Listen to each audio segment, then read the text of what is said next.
Good afternoon, everyone. And depending on where you're joining us from today, good morning or good evening. So I want to say a very big thank you for taking our time to join today's webinar. It promises to be very worth your time. And the focus today is understanding the proposed changes in NIST 800-171 Revision 3.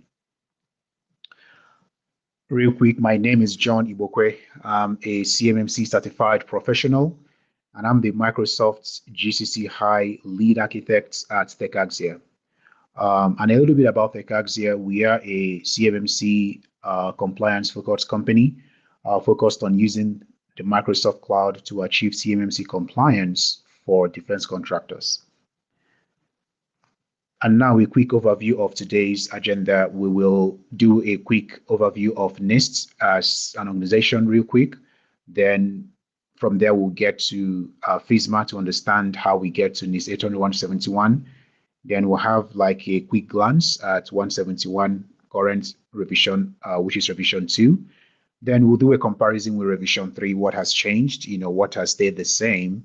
And then we get into how does this affect your company and what are some practical steps that you can take today or you can begin to take today to position your company in the right way with the upcoming changes in revision 3 in your CMMC compliance journey. Then we open it up for question and answer today. And again, this promises to be very practical and what the time we are investing today. We like to start with a fun fact, just to like an icebreaker to get us going. NIST stands for the National Institute of Standards and Technology. And did you know that back in the around 1900, 1901, there were about 8 different measures for a gallon and 8 different measures for a fit? So Congress said, no, we need to fix this problem because obviously that inhibited competitiveness and innovation. And that's how NIST was formed. NIST was formed to establish a measurement standard which improves innovation and competitiveness. And this was back in 1901 when NIST was founded. And a fun fact on the screen, you can see the picture on the screen, that's actually an inspector confiscating some fraudulent measuring devices. So again, NIST was formed to bring some measure of sanity, create a single standard that everyone can align to. We fast forward to 2002. At this point, the internet is becoming mainstream. More and more people are using the internet and now for business. And just with the rise of the internet also came the rise of information security risk as well. Congress recognized that even the federal government is relying on information systems, or relying on the internet for work and for the duties of the federal agencies, and they realized that, hey, they need a standardized risk management. And guess what? They reached out to NIST, to come to the rescue again. Back in 1901, as we saw, NIST, was created to create a standard, for different measures like the gallon. Now, Congress tapped on NIST again to create a standard for basically cybersecurity or information security. So NIST rose to that task again and created a control framework, which is the NIST 800-171, and a risk framework, which is a NIST 800-137.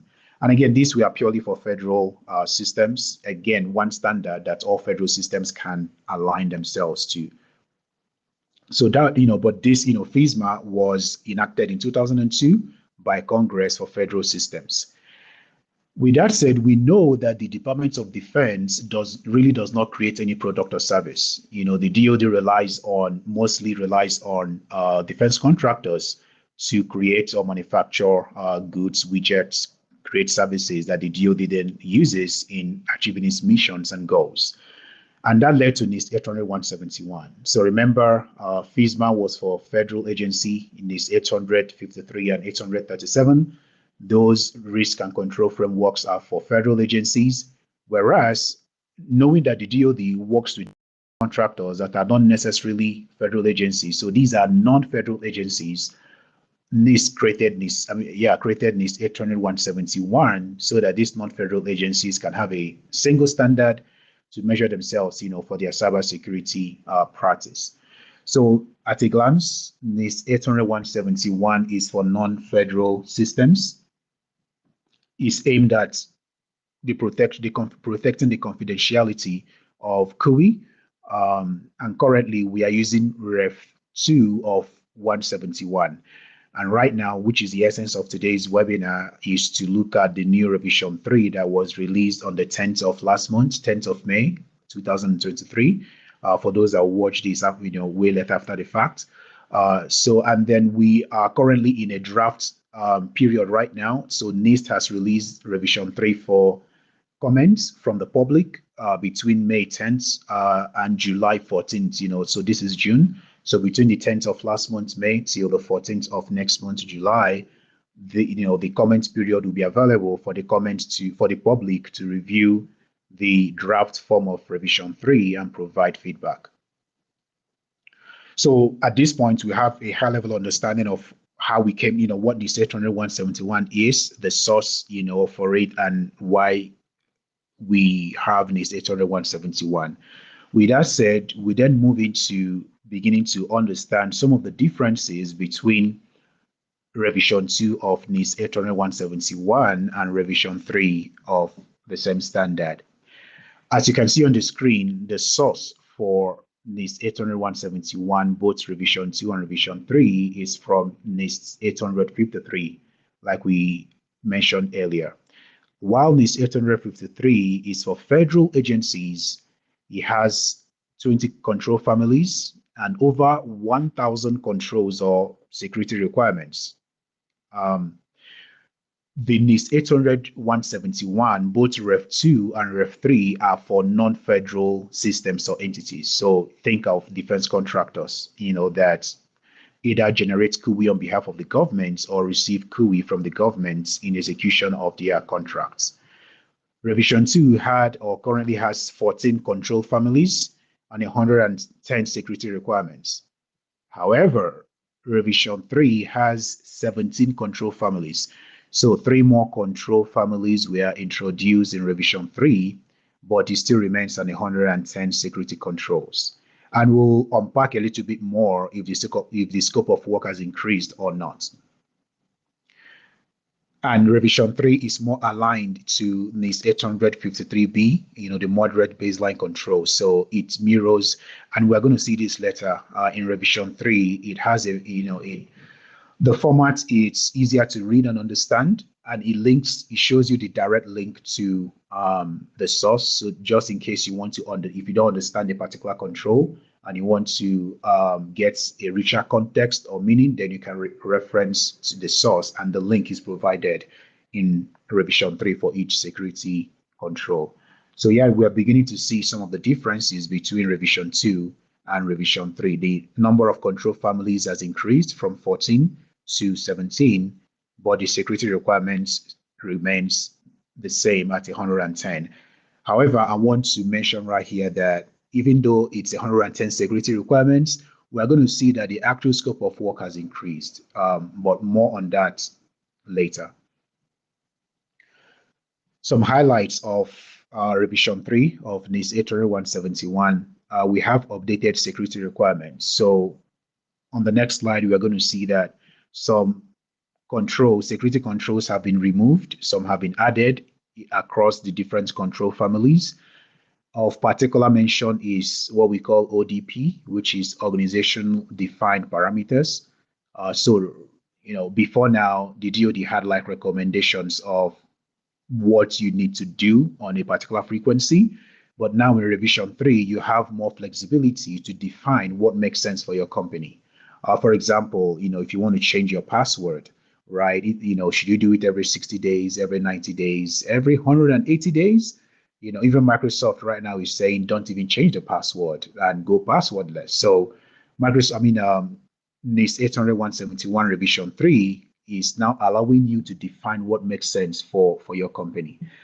One other highlight is the updated tailoring controls. NIST added a new tailoring criteria, not controls, updated tailoring criteria named NA, which basically not applicable. So there are some two particular control families in in the source that applies to federal systems that don't apply to defense contractors or non-federal systems. Those has been removed in NIST revision 3 of 171 as well. And like I said, the format of the NIST 800-171 in revision 3, the format is easier to read compared to revision 2. Now, these are some very specific numbers that have changed from revision 2 to revision 3. For example, in access control, 5 security requirements were withdrawn and 1 new one has been added. And I wanted to and it's important to clarify here, when someone hears security controls has been withdrawn, one can say, oh, the work has reduced. Not necessarily, because while it's been withdrawn, it means it's been incorporated into another security requirement. So when you see withdrawn right here, it doesn't mean it's completely removed. It means it's been withdrawn from one particular control family and added into a separate control family, into a separate security requirement in the same control family.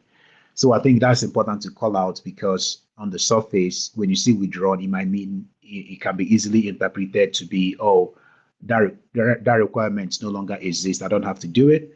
But if you look closely, it actually means you have to do it as part of a separate security requirement. And we'll see an example of that as we move forward.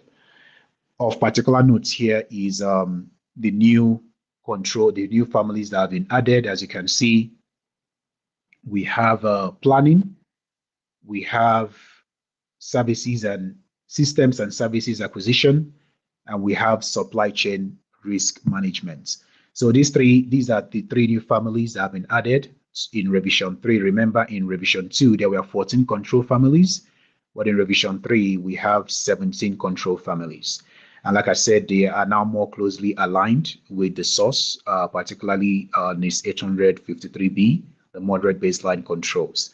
And again, of important note here is, when you see withdrawn, it doesn't mean it no longer exists in revision 3. It just means that it's been incorporated into another security requirements in revision 3. And just to pull that thread a little bit more and give an example on the screen, you can see 3 point in revision 3 that is in current drafts. Security Control 3.1.19 has been withdrawn, but is been incorporated into Security Requirements 3.1.18 in revision 3. So on the left on the screen, which is revision 2, we have the Security Requirements 3.1.19, which says encrypt GUI on mobile devices and mobile computing platforms.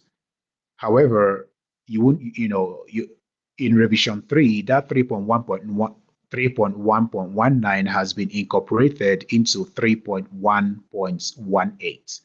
So again, when you see withdrawn, it doesn't mean that security requirement no longer exists or has been deleted from the framework or standard. It means it's just been incorporated into a separate control. And we have the example on the screen of 3.1.19 and 3.1.18. And this is an example of what I mean when I say the scope of work has increased, even though the number of controls stays the same at 110 between revision 2 and revision 3. The amount of work to do has actually increased as you begin to peel the covers and look under the hood. You see the amount of work has increased, even though you see some requirements have been withdrawn.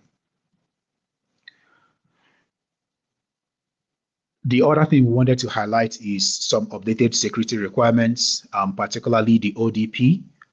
For example, we have the security requirements 3.1.10 device lock shown on the screen. Right now, similar to the password example I gave earlier on, you can define, there are so many of these ODPs in revision 3 that you now have the flexibility to define in a way that makes sense for your company. So let's say, so on the screen, we have prevent access to the system by initiating a device lock after X amount of period. So you can say you may want to define that after 15 minutes of inactivity, a a device, all devices should log that are within your enclave or your information system. So to some other companies, it might be 5 minutes. To some other companies, it might be 30 minutes. So you know your business, more than DoD does. So you get now to define what makes sense, for your company. And there are a lot of this in revision 3.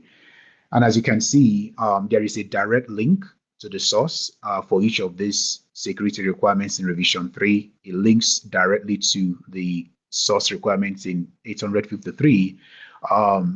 In the field, when we are doing assessment, for customers, a lot of times the question, there are questions around what does this really mean? What does this particular security requirements or control, what does it really mean? Sometimes it's not really clear. In NIST 800-171, we then go back to the source to read more details. That way we get a richer meaning or more context, to understand both the spirit and the letter of that control. That way we can make sure we are interpreting it correctly and applying it correctly in our, in each customer's environment. So there, that's improved ease of reading. In revision 3, you can understand it better. It's easier to read and understand in revision 3 than it was in revision 2. And as well as the introduction of that organization-defined parameters. The next thing we wanted to call out was, again, that is, ease of understanding, just showing the example here, more clearly or clearer, that in revision 2 versus revision 3, you can see what a security control and the discussion looks like in revision 2, just giving, a little more clearer example. But in revision 3, the same control, 3.1.10, you can see how, what it looks like in revision 2. But in revision 3, you see we have a richer context. We have the organizational defined parameters introduced, and we have a direct link to the source. So revision 3, you have a richer context, you have a direct link to the source for additional interpretation, and you have the introduction of organizational defined parameters. So just overall, it's easier to relate to, it's easier to interpret, it's easier to read and understand.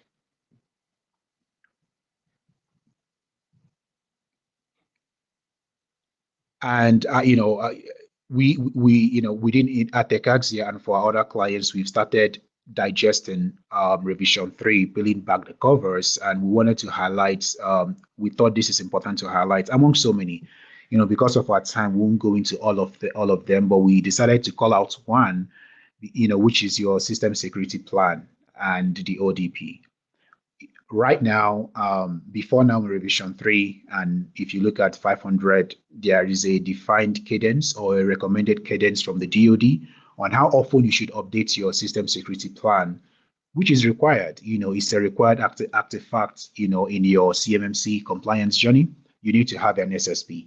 Well, right now, if you look at the highlight on the screen, in revision 3, the current draft is saying that you need to review and update the plan at an organizationally defined frequency. So now you get to dictate in your own policies, plans, and procedures how often you want to review and update your SSP. Again, obviously, common sense dictates that you don't want that to be more than 1 year, but guess what? You now get it, you now get to make that call yourself. How often, do you want to update your SSP? Before now, there was no organizational defined frequency, but now it's spelled out that you get the choice, you get to choose how often you want to review and update your SSP. So that's just one example of organizational defined parameters and how it relates to your system security plan.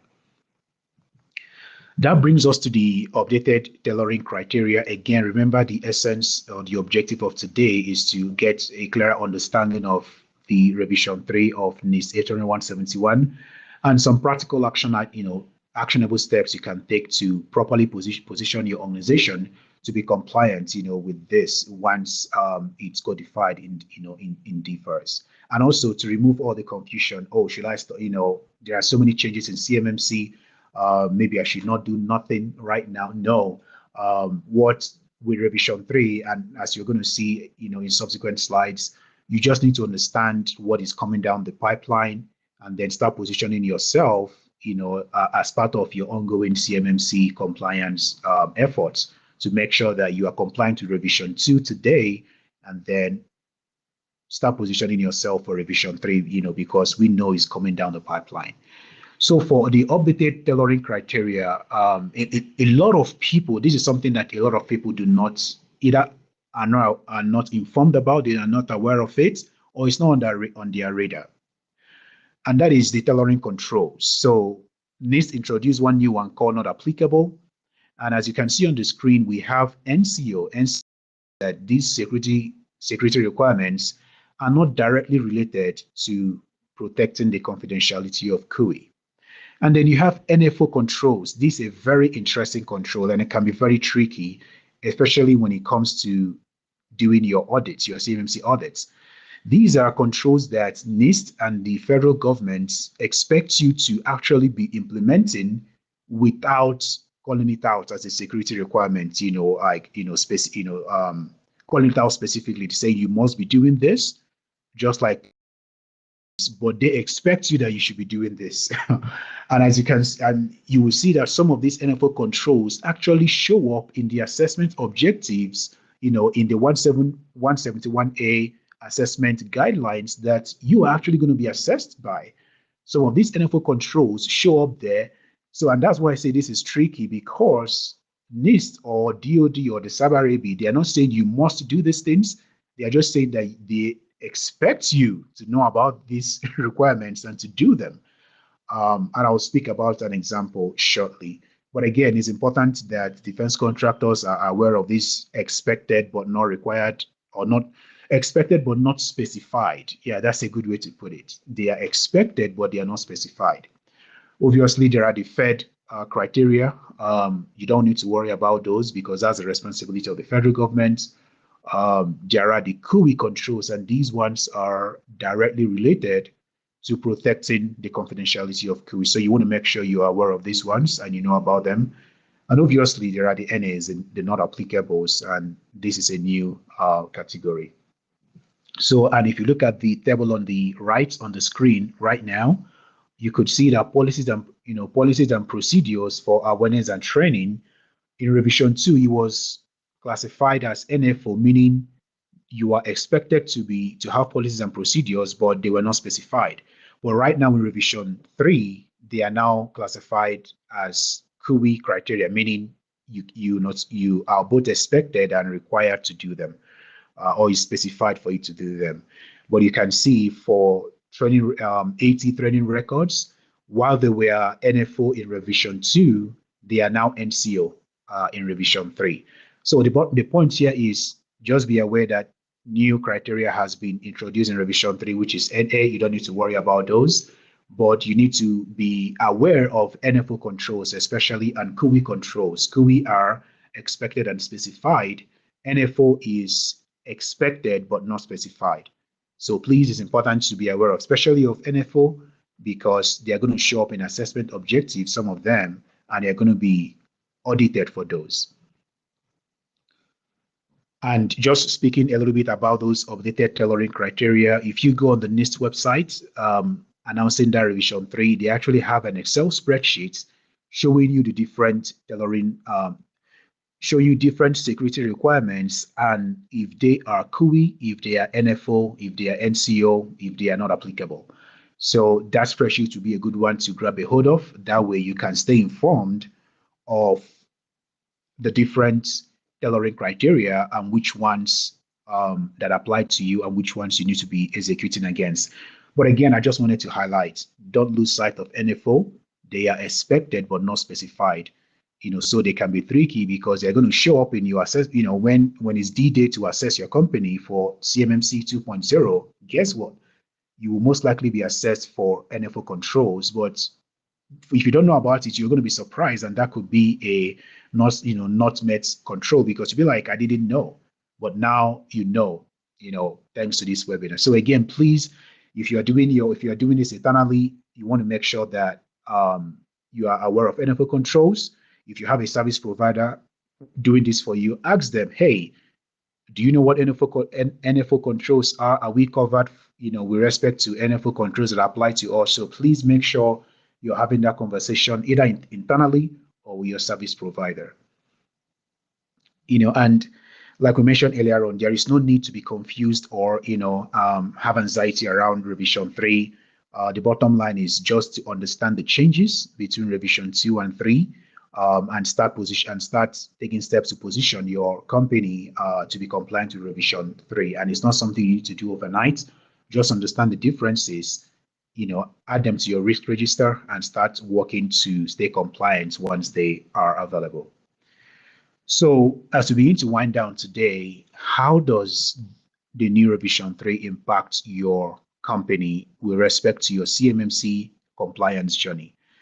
We have distilled it down to 4 things really, after ingesting or beginning to ingest some of the information around revision 3. The first thing is revision 3 is currently in the draft release mode right now. It's open for comments until July 14th. And what that means is once the comments period ends, NIST will review the comments and potentially make adjustments to the current draft release version of revision 3 before they release the final version.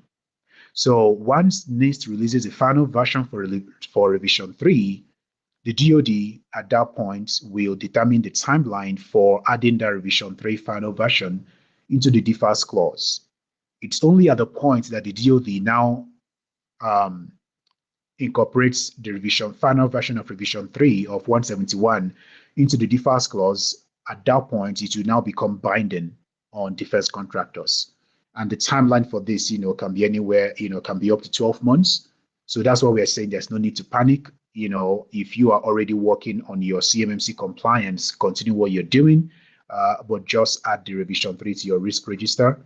And, knowing that it might take up to 12 months, before it's finally, anywhere from plus or minus 12 months before it's finally makes its way into the defers clause.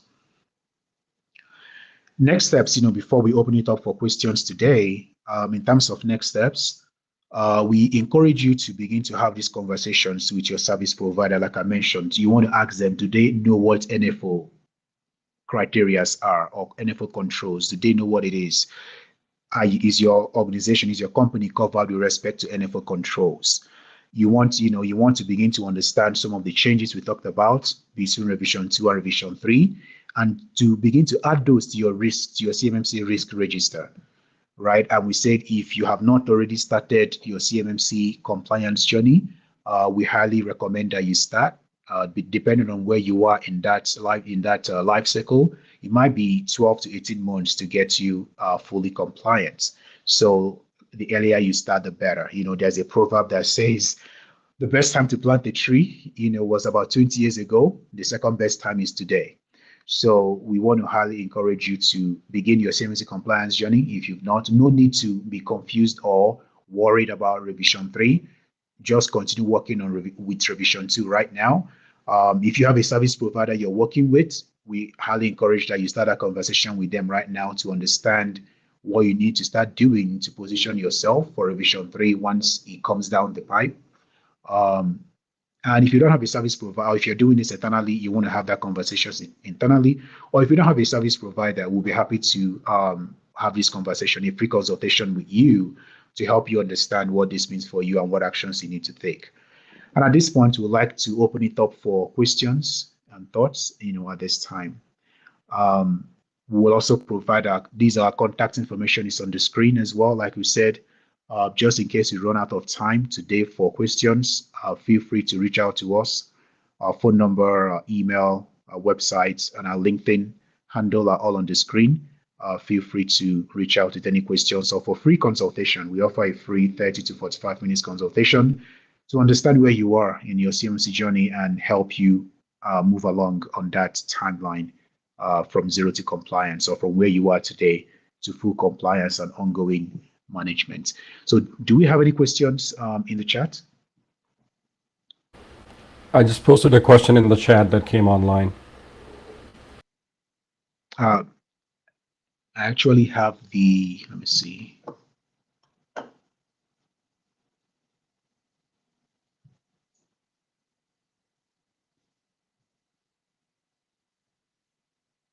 is there an anticipated date when R3 will be required for Spurs submittals? So that's a very good question. And the answer to that is, like I said, in terms of anticipated date, plus or minus 12 months.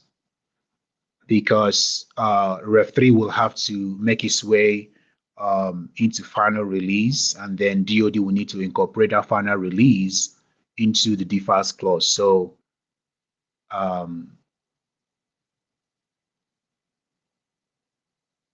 yeah, so anywhere plus or minus 12 months, depending on how quick the DoD moves on this. But we are thinking it's going to be lesser, on the lesser side of 12 months, but knowing how slow the government moves, anywhere between now and 12 months.